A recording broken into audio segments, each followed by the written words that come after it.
So this is what I hate about life coaching. And there's actually 12 of these things. Now, by the way, this isn't some universal list. Don't expect that this is going to be everything everyone hates about life coaching. It's by far not at all complete. But after 18 years in the coaching industry, after 18 years of working with clients one-on-one in small groups on their lives, as among many other things, obviously as well, you know, I've put together a list of things that you could say that I hate, I suppose. So now look, I want to cover this before I get started with this little list. This is, I don't know if I'm not going to say I'm embarrassed about this list, but I feel awkward sharing it. And the reason I say that is because, you know, in the world of life coaching, in the coaching industry, there is a bit of a stigma. And I get it sometimes when I'm interacting over comments on Facebook or YouTube, where I'll say something the way that a human generally does with a variety of different emotions, right? Anger, frustration, excitement, confidence, ego, you know, you name it. I mean, it's just like a human being, right? And then invariably somebody will say, how could you do that? You're a life coach.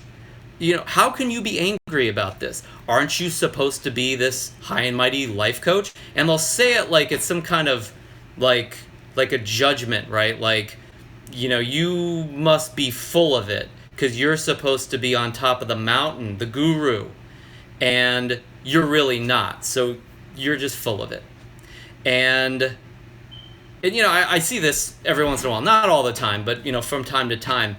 And it really bothers me because I realize that's the stigma I'm talking about here. The stigma is, well, if you're a coach, then you're above everyone else. If you're especially a life coach, then you've got your whole life together.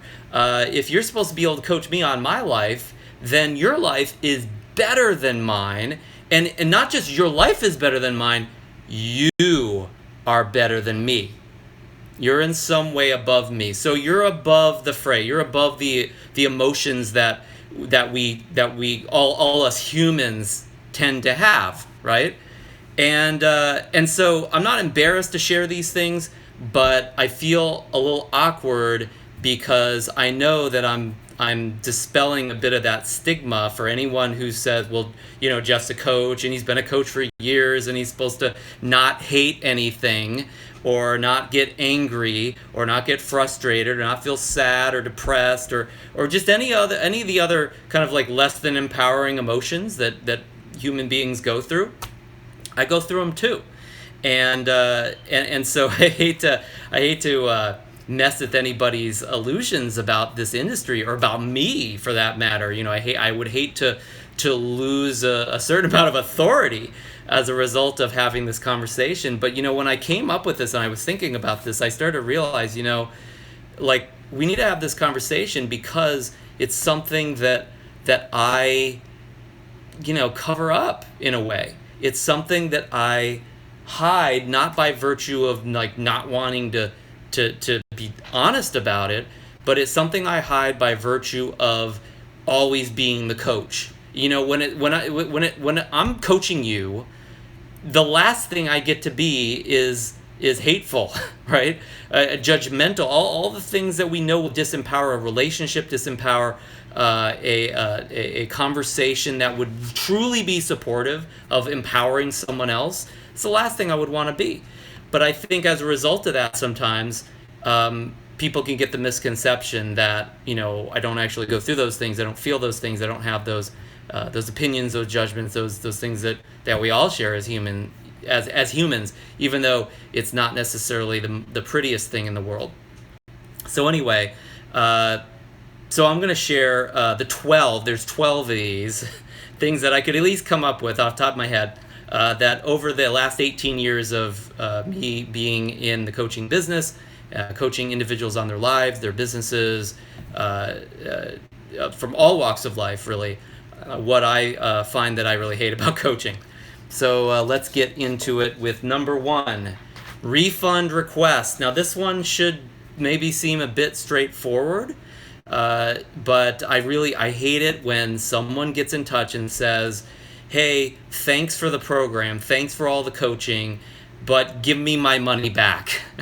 Now, by the way, there are times in some of our programs where that's totally appropriate. It's totally okay that we promised, we gave a guarantee of some sort, and it's within that guarantee period where they had a chance to test this out, they had a chance to try things out, and we know it's totally fair and they can expect to have a refund. And in that case, I still don't like it, but I wouldn't say I hate it. However, from time to time, people will actually take advantage of my time, take advantage of my services, take advantage of a program that we run, and we spend thousands of dollars to put on. We provide one-on-one coaches or my own coaching for them, and then they take advantage of that. They drink the milk, basically, and then they say, "Okay, well, give me all that money I invested in that back," after we've given up our lives for them, after we've given our time for them. And although I don't think it's fair, that's not the reason why I really hate this part of the coaching or life coaching world. I think the reason why I hate it is because it feels like I've either failed them, and I take it on the chin, like I screwed that up, or I feel like they are blaming us for their failure, or that they quit, basically.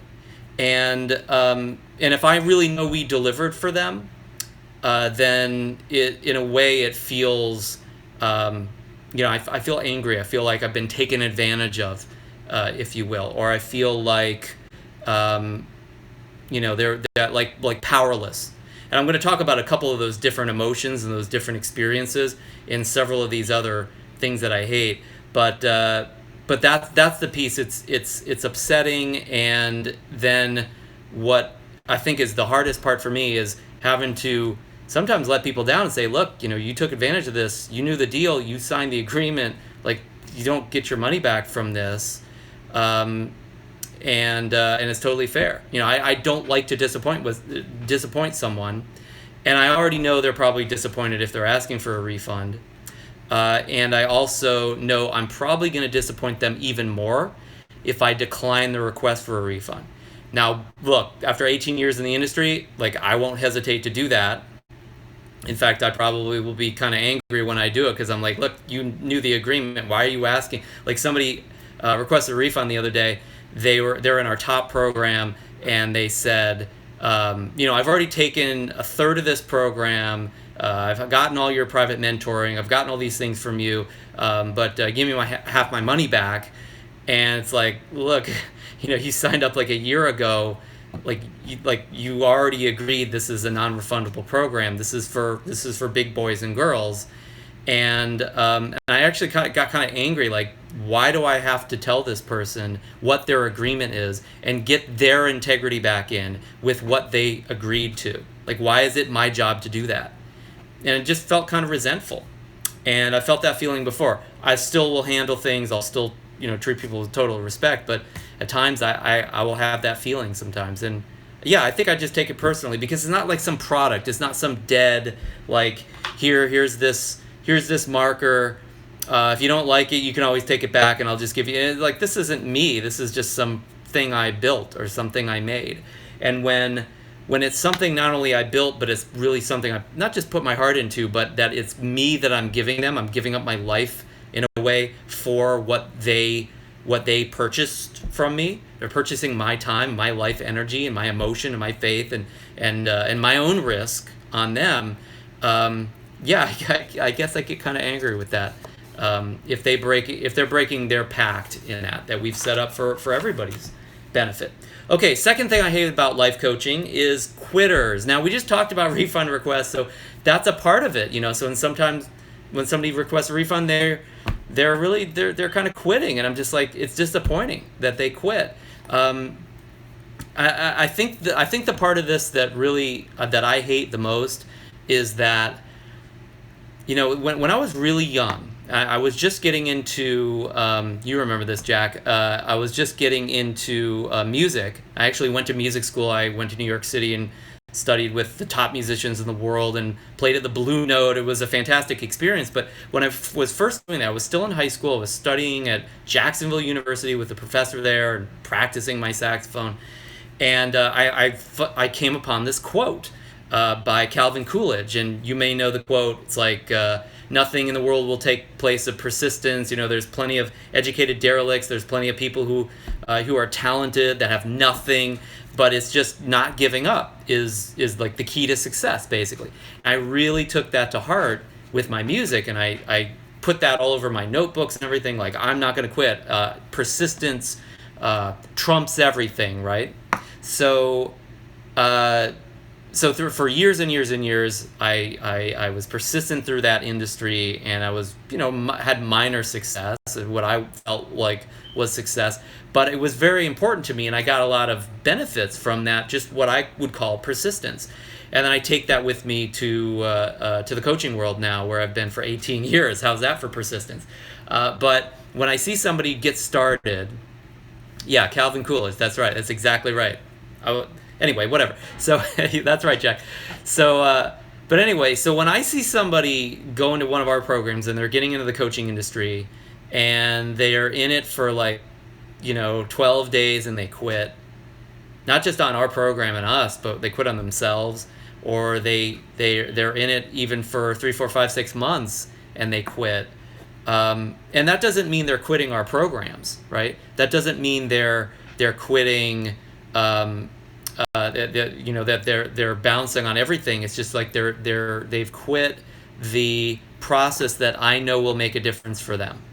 And when I see that happen, it's just so disappointing. And I think it's disappointing, like I said, like I'm trying to explain, because it's so hard for me to wrap my head around quitting something.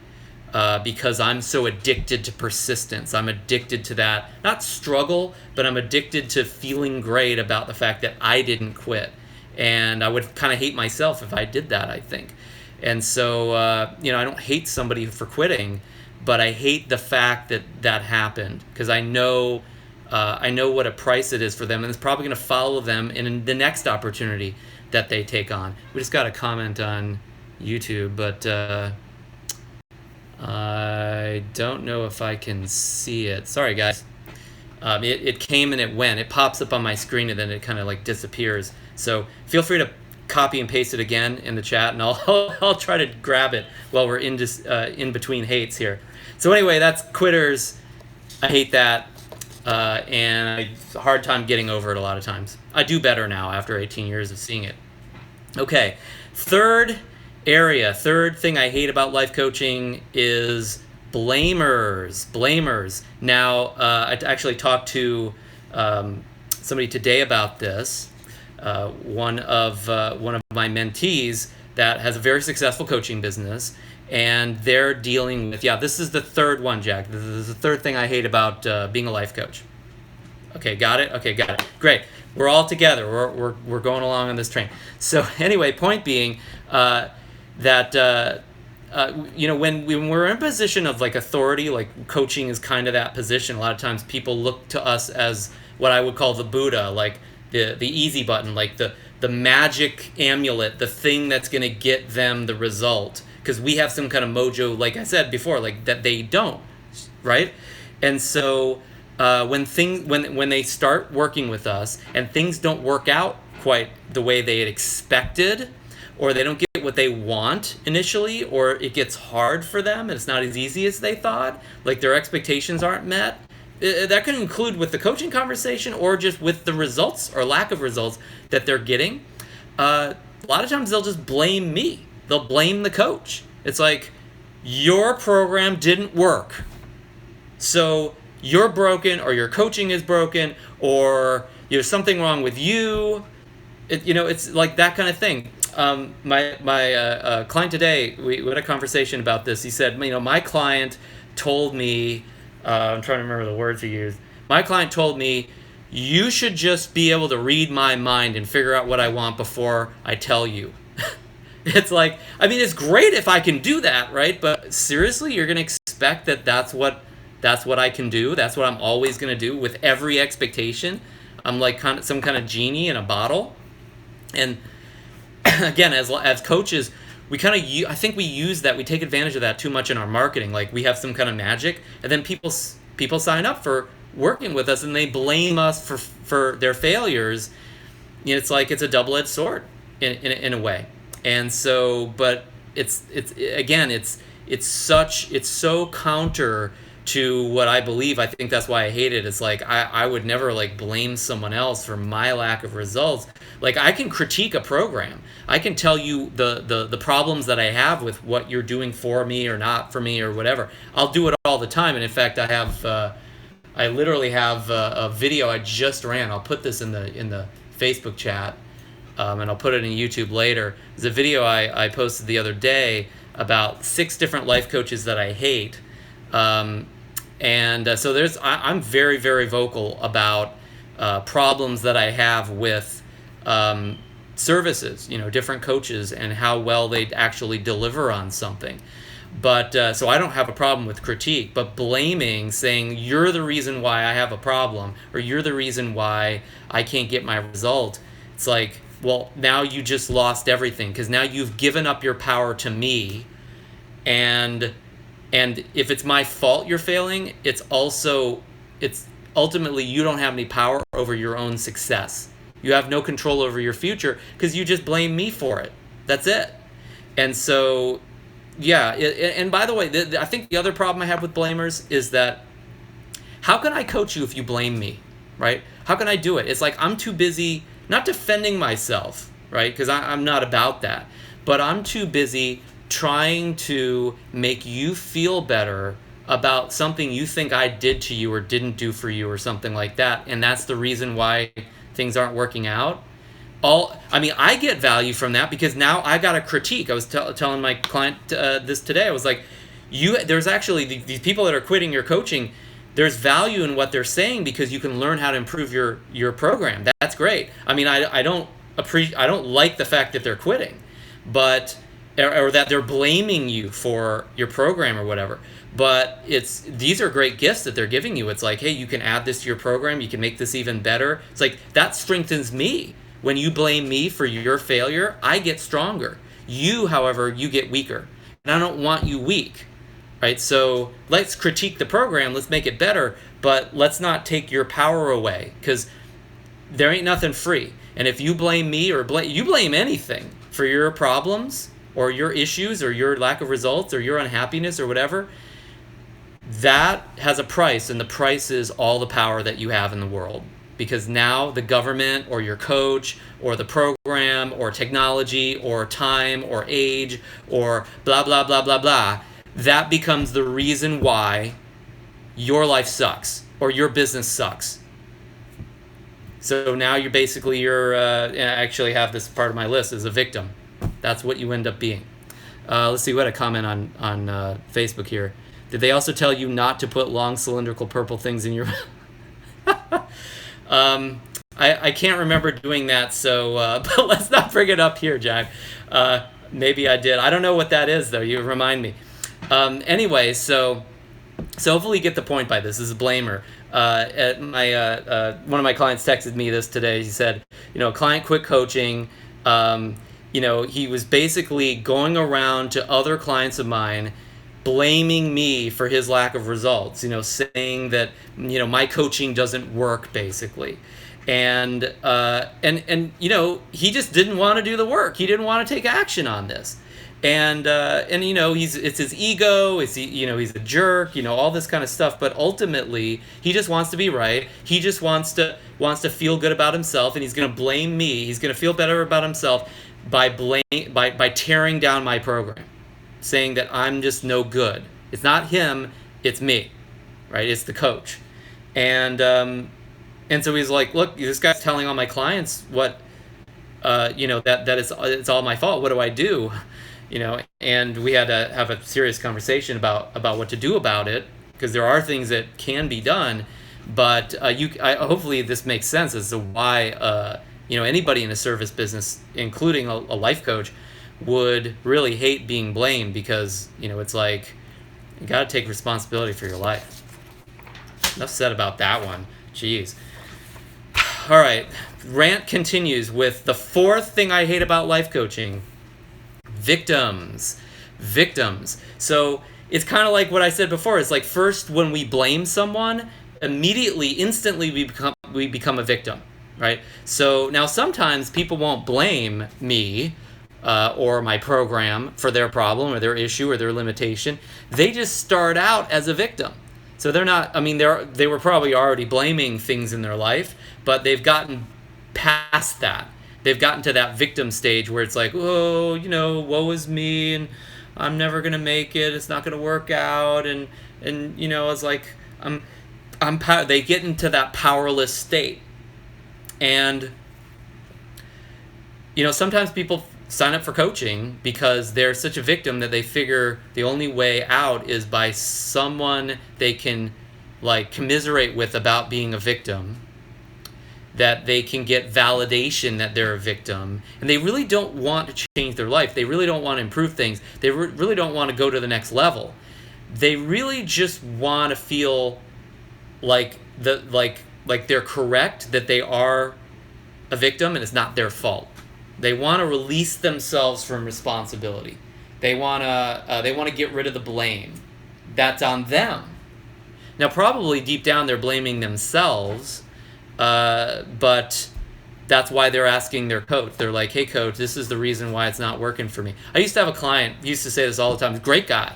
But when I would give him techniques and approaches and strategies that could really make a difference for him, he would just say, knee-jerk reaction, he would say, oh, that just doesn't work for me, man. It just doesn't work. It doesn't work for me. Or he would go try it, and then he would come back and say, you know what, that just doesn't work for me. I got to do, give me something else. And which is fine, it's fine if they really tried it and it didn't work. But when you're that much of a victim of like basically saying, I don't know why it doesn't work, but for me it doesn't work. I'm a victim of me. I'm a victim of the technique. It's like for someone who's truly, it gets you out of commitment. It gets you out of your commitment for actually living your life. It gets you out of being responsible. And again, you end up blaming the technique or blaming yourself or whatever, and you're powerless again. So really can't stand this. And when somebody's being a victim, I will call them on it. If you're being a victim with me in a coaching relationship, I will call you on that. And look, I wouldn't be like mean to you or something like that, but at some point you got to get your victimhood. You got to get that, not because it's not fair or even valid to say or blame, or maybe you really are a quote unquote victim, the kind of the classical way somebody would describe it, but ultimately that takes your power away, and I can't help you. I can't make a difference for you. I can't really coach you effectively as long as you stay in that victim world. So hate that. And sometimes people show up in coaching as victims. We got to handle that. It's par for the course. All right. What is this? 6? 5? 5. Okay. Fifth thing I hate about life coaching is the pressure that I feel sometimes, not always, but sometimes, the pressure that I feel from the impact that I know our conversations are going to have. When I'm working with you in your life, in your business, in your coaching business, in as a manager, as a leader, I know that the conversations we have a major impact. It's not just talking to a friend at a bar. I'm not just, this is not just like little stuff you're bringing up with me. It's major stuff, chances are. And by the way, if it's not, then I'm probably going to call you on just the petty stuff you're bringing up, and then it's going to get major. And so the conversations we have are going to have a major impact on you and your life and your business and your finances and your health and your longevity and your physical body and your relationships and your self-esteem and your sense of well-being and on and on. We could just go on and on and on about this. It's going to have an impact. And I feel the pressure of that. When I'm about to get into a coaching session, or not a coaching session, but when I'm about to start the coaching day, I feel a sense of pressure. Now, I used to feel scared. I used to feel stressed out at a minimum. What basically what an achiever calls fear, stress, right? But I don't feel scared anymore, but I definitely feel pressured. I feel like, wow, I have a day worth of people, groups, trainings, leaders, people who are having serious issues coming up for them in their life that are major areas, and they're putting their life on the mat, they're putting their health on the mat, they're putting their relationship on the mat, they're putting their finances on the mat with me in that conversation. And I know the conversation is going to have an impact. And I just feel such a responsibility that that impact be positive. I feel so responsible for the results, even though I know I'm not they're responsible for their results, but I feel responsible the way a coach in the NFL feels responsible when their team won or lost, or when they're about to go out halftime and it's time to go back and win the game. It's like the coach is not playing the game. He's not responsible for playing the game, but he is responsible for the victory. He is responsible for the defeat. And I feel that responsibility. So I feel that pressure, and I know there's going to be an impact there. And I wish I could just kind of hang out and, write a book or make videos. Some of you watch my videos from time to time, and know that's going to make all the impact that I really want to make. But it's not. I know that doesn't have an impact anywhere near as much as the one-on-one work that I get to do, and the groups I get to work with, and the trainings I get to run, where real coaching is happening. That has real impact, and I feel the pressure of it for two reasons. I think number one, because of just what we just talked about. It's like I know it has a bigger impact than some product, some book somebody read. You read a personal growth book, and it's like, what kind of difference does that really make in your life? I'll tell you whose life it makes a difference for. The person that wrote it. They made some money off of it, right? They did some marketing with you. Usually it doesn't make any long-lasting difference for our own lives. There are exceptions, but very seldom, right? But one-on-one coaching, group coaching, where live work together, where we're really working together and there's personal relationship going on there, that's an impact. So I think because of the fact that I know it impacts, that's one. And then the second one is, there's a time frame. We've got only a certain amount of time to have that session. We're going to work together from 9 to 10 or 10 to 11 or whatever it's going to be, and then you're done. So there's a time constraint there, and the pressure is on me and on us, if you will, but I'm the coach, so I'm taking control of that session. The pressure's on me to make sure that you get that result within the session. If you don't get the result in the session, it's like, I didn't really nail that. And we'll talk about that in a second. Pressure from impact correlates to inertia. Yeah, you could say that, I think. Yeah, actually, I didn't even think about that. Let's look at that again. Pressure from impact correlates to inertia. Yeah, so I feel the impact that's not going to that either doesn't happen or does happen. The major fact that there's something still missing for that client, and it's like I feel the inertia of where they are and where I need to get them, and the fact that there's going to be some effort that both of us have to exude in order to actually cause the positive impact that we want, or there's going to be a negative impact that I experience, at least if they don't, which is I'm pushing and I feel the gravity of that, and I'm fighting against that. Yeah, it's like a physical experience. Yeah, it's a very good way to look at it. So, all right, this is showing up on Instagram. It's not showing. So we'll lower this down a little bit for this one. So, what is it? Sixth thing I hate about being a life coach, or I hate about coaching, hate about life coaching: rejection. So this was a lot worse earlier on in my business, because I didn't have the authority that I have been able to generate in different industries over the years through marketing efforts and through just results and through reputation and referrals and stuff like that. But initially it was just getting rejection in the process of just trying to even coach someone for free. Then after a while it was getting rejection, not for running, to run the sessions, because I had plenty of sessions I could run, but getting rejection in the free sessions. Like, hey, I gave you this amazing session, and then you didn't want to really work with me or something like that, or you don't think I was worth the money or something like that. Feeling the rejection of that, because it's like my own worth is kind of cropped up into that in a way. I was talking to another coach about this today. It's like we get so much from coaching. We feel like it's so important, like it's so significant, like it matters so much, and we get it's almost like a high from knowing that we're making a difference for people, and people really do value the words that we say to them, and the listening that we have for them. That when they don't value it, it's a sense of loss, it's a sense of worthlessness, it's a sense of like, I lost my purpose. And I think that as a coach, sometimes it's very easy for me to collapse these two things together, to collapse the sense of worthiness and the occupation or the role of a coach like they're the same thing. So if my role was rejected, then I was rejected. And so now I'm feeling like I'm not worth very much.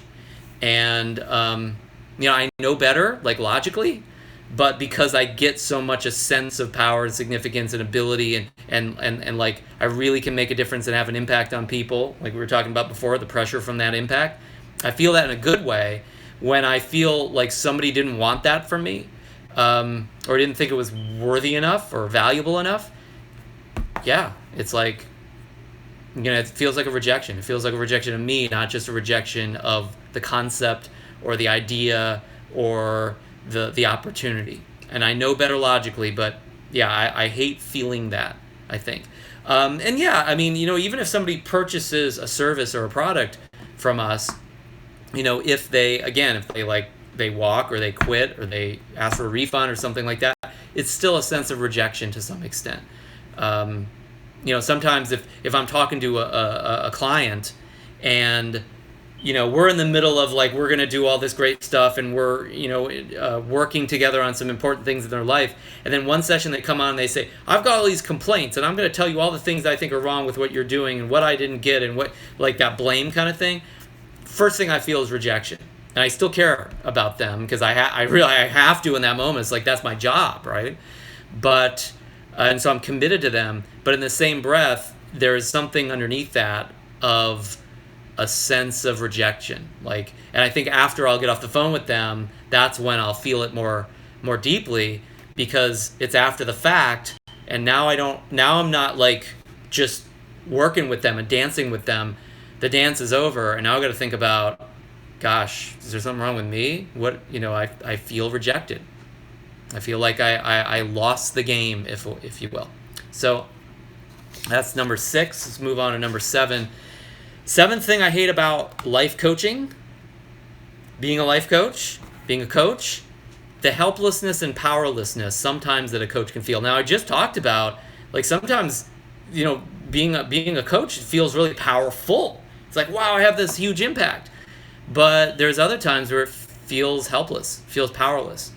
And the reason I say that is because there are clients sometimes that I'll work with and I'll try everything and they're still not getting the breakthrough. They're still not taking the action. They're still haven't made their life hasn't really gotten that much better. And it's like they're still on board, but I know something's, I can't live their life for them.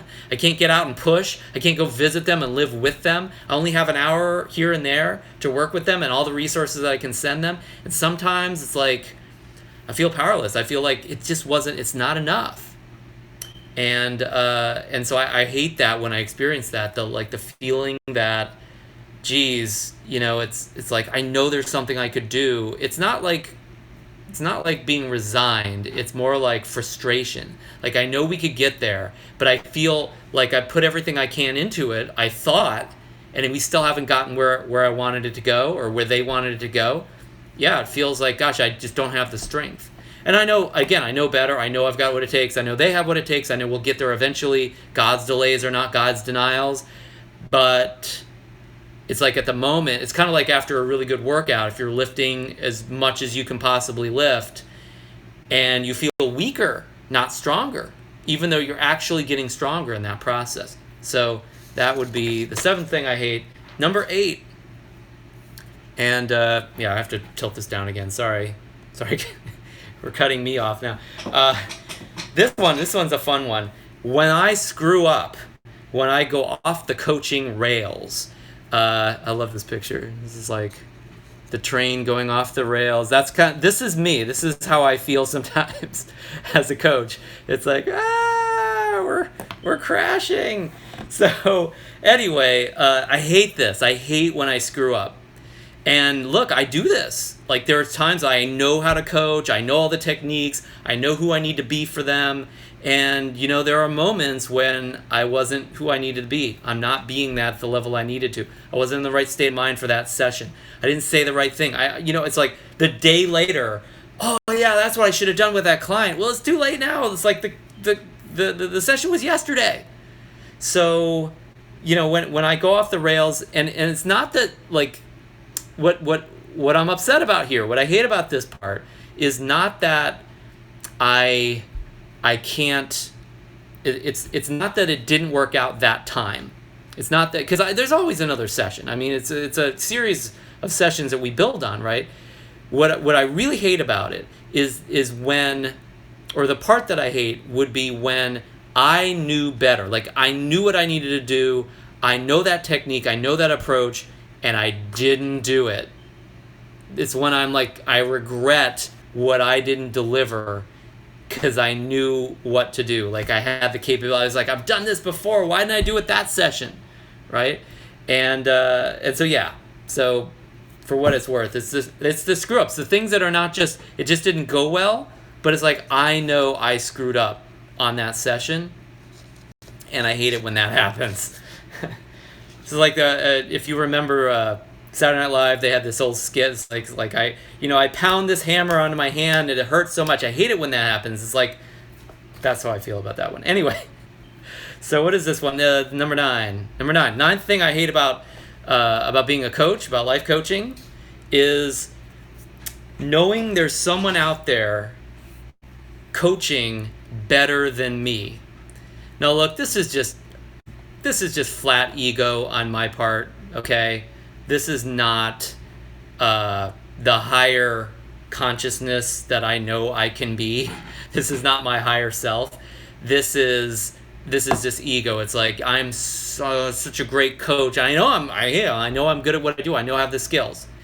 But when I know there's somebody that's doing a better job than I am or has better skills, it's like, I just hate that, because it's like I compare myself with them. And it doesn't happen very often, because I'm lucky enough to have found an industry or an occupation where I truly am like again, and I generally don't brag about anything in my life, but this is an area where I don't feel like it's bragging, because I know the kind of results I produce for people, and I know the kind of breakthroughs that they never would have had with somebody else, or even like a therapist or a guru or some transformational person. It's like, I know what I'm able to produce with those clients and with those conversations.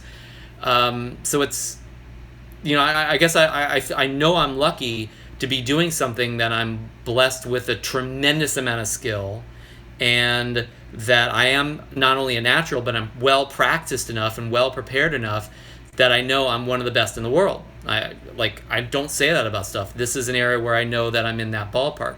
So it's like, this is an area where I'm lucky enough where it doesn't bother me that much. But there are a few that I know that it's like, damn, they are really good at that piece, and I know they're better than me in that area, at least in that area.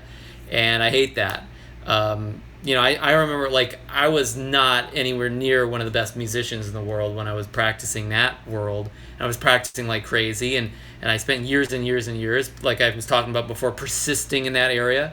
And it bothered me then. It really messed with my ego. It messed with my self-esteem, knowing there were so many that were so much better than I was. I was just trying to find like one area where I was really good, and I just feel so blessed that I found it. It's awesome that there's this industry that didn't exist 30 years ago that I get to be a part of now. It's like, what an amazing time in our history to be, to be in that space where you can do this kind of thing. Probably only the last 200-300 years where you can really even be in the people helping profession, where purely you're working with somebody's psychology, somebody's soul, somebody's heart, somebody's techniques, and consulting with them on what they're going to do to make things better. I'm sure before then there were few that got a chance to do that, but we're in a really blessed time. It's an amazing time where people get to do this. So I feel very lucky about that, and I still hate it when I know somebody's better. All right, so what is this, 10? So 10th thing I hate about life coaching is not getting paid just for being a great coach. So there are exceptions to this, but most of the time, people aren't going to just buy your coaching. They buy your expertise, they buy your knowledge, they buy your training, they buy the skills that you can give them, they buy a certain authority that you have. But generally, they're not just buying coaching. Coaching is not the most highly valued skill. And so it's like if I was a doctor and I was a really good doctor, one of the best in the world, like I feel like I am in the coaching world, I'd get paid just because I'm skilled in that area, basically. And, in the coaching business, generally speaking, except in the niches, you're not, well, in fact, especially in the niches, you are not paid for just your coaching skill. Like, coaching skill is a bonus for most people. They pay you for what you know. They pay you for what you're going to teach them. They pay you for the magic. The coaching skill, they don't really pay that much for that. And so I hate the fact that I know I've got to be so skilled in marketing and social media and technology and the advice that I give and all these other areas that, like, I don't really care about those areas that much. Like, I care about them because I know they have an impact on my business, but that's not the most passionate area for me. But yeah, so it's like I don't want to have to worry about those things, but I know I do, and I know that's a huge part of why I get paid for what I do. So I hate not getting paid just for being a great coach. 11th thing I hate about life coaching is the complexity, speaking of not getting paid just to be a great coach, the complexity of the marketing and sales. It's like my wife is going into the cleaning business. Basically, she's going to be in a business where she will go to your house and clean your house for you. She will go to your office and she will clean your office. Hopefully it's more offices than houses, but we'll see what happens, right? And now she's going to get paid pretty well for that. And on top of that, she doesn't really have to worry about marketing herself, because everybody wants someone to go clean their house because it's stuff they don't like doing. It's like, I was talking to her about that because she's an amazing chef. I was like, you could become a chef. You could go to chef school. You could just get paid to do what you love. Being an amazing chef is really competitive. It's really hard. You're going to have to work for 10 years, but you could live your dream. I'm like, or you could start making money tomorrow cleaning people's houses, cleaning people's offices. Because everybody wants to cook. Everybody wants to be a great chef. Nobody wants to clean stuff up after. Nobody wants to clean up after themselves. There are very few people, right? There's exceptional people out there, I suppose. So you will get paid. You will always get paid more for doing things people don't want to do, doing things that most people don't want to do, because there's very few people out there that want to do that for a reasonable fee. Everybody wants to be a life coach. Everybody wants to tell everybody else what to do. So she's not going to have to worry about the complexity of the marketing and the sales. In fact, I'm so good at this area that I'm going to explode her business just by the few things I'll tell her to do, because it's so easy for her to get customers. I told her, it's like, your problem is you're going to have too many customers, not enough. But in a business like this, where like a lot of people want to be in that business, it's very competitive because there's passion. A lot of people have a lot of passion for this business. The sales and the marketing gets very complex because you got to compete even before you're providing the service. You got to provide a lot of the service for free. Like, I'm teaching you a bunch of things on YouTube or on Instagram or on Facebook, or if you opted on one of my free trainings, I gave you all that for free.